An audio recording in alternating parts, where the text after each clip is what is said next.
Hey guys, Tim here from Snail Mastering. Hope you're having a very great day.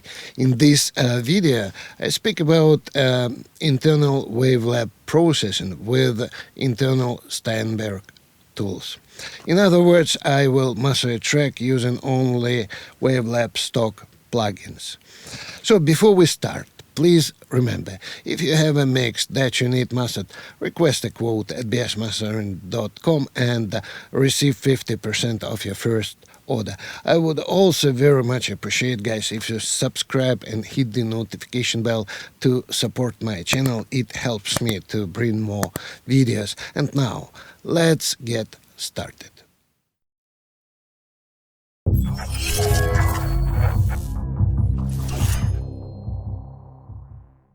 As you can see here, I've prepared a regular montage session, and this is my original unprocessed mix as it is. First, let's have a listen to a part of this track and focus on three different things. What is in the way, what is uncontrolled, and what do we want to add to make it sound like a great master. Let's have a listen.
Okay, what do I hear?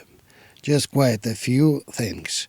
As often, there's some low-mid range muddiness. Everything sounds a little bit far away, and the vocal sounds a little bit in the box, and the whole thing needs more air. So here you can see I have applied low cuts in mid and side channels. I choose minimal phase just because I don't want to use a linear phase EQ. I'm not sure about its quality and how this low cut performs.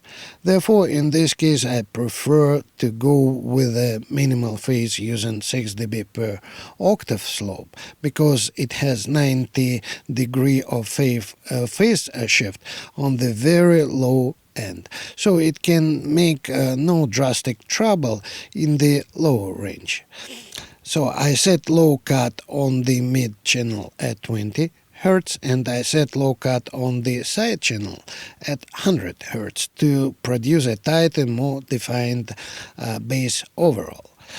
All the other bands are linear phase. I have figured out several different frequencies to remove mid-range resonances like 159 Hz, 193 Hz, and 295 Hz. All are Bell filters, here called peak filters. And as usual, I use a 15Q value, and all these EQs I use are in mid channel. Next, using another instance of the EQ, I feel a need to beef up the bass area a little bit, make it more controlled and give some more warmth. Therefore, I use a low shelf at 130 Hz and also add 1 dB at 40 Hz in mid channel to give some worms. Next, I support the lead vocal on the mid portion with 1 dB at 440 Hz and 1 dB at 2.5K, and also at 6.6K on the stereo portion. And for the side, I go high shelf at 7.8K with 1 dB, which slightly opens the sides.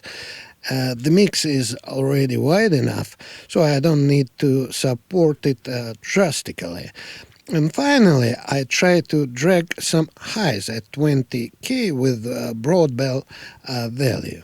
And now let's have a listen and A/B this track with the EQ off and on.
Next, I continue with the tube compressor, which is quite a nice sounding beast. I have applied a high-pass filter. I have set it to 100 Hz. I just don't want to reduce the bass energy so that the overall energy of the mix drives the compression rather than the bass area. I try to adjust threshold to a point that it just moves the needle a little bit like an electric tube compressor. And I use a little bit of a drive in order to get a sense of the harmonics which come from the tubes. And it gives me actually that sense. It makes the track fresher. So it adds highs without this kind of the EQ thing. It just makes the track more brilliant by adding the harmonics and unifies the whole stuff a little bit. So it works fine for me. So and now let's have a listen and maybe this track with the tube compressor off and on.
Next, I start controlling the frequency balance through multiband compression.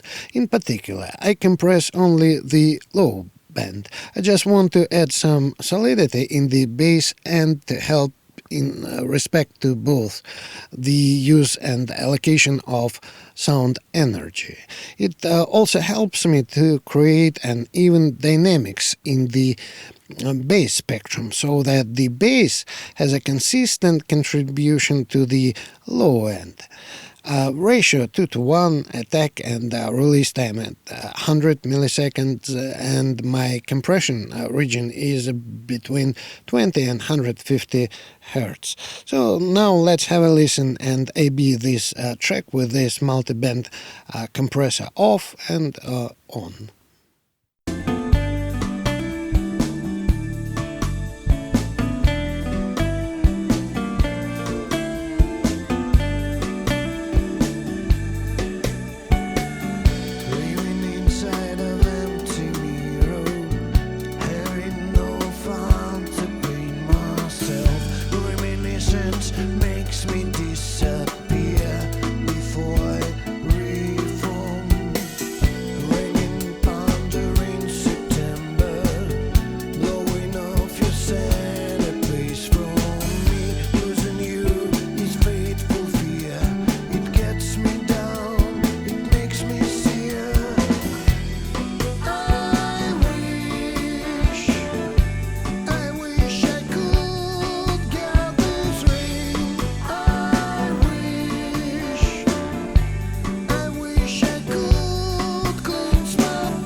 Finally, I have two limiters in a row. Why?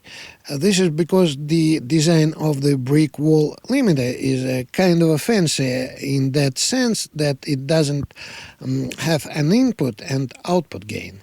This is very strange, so to say.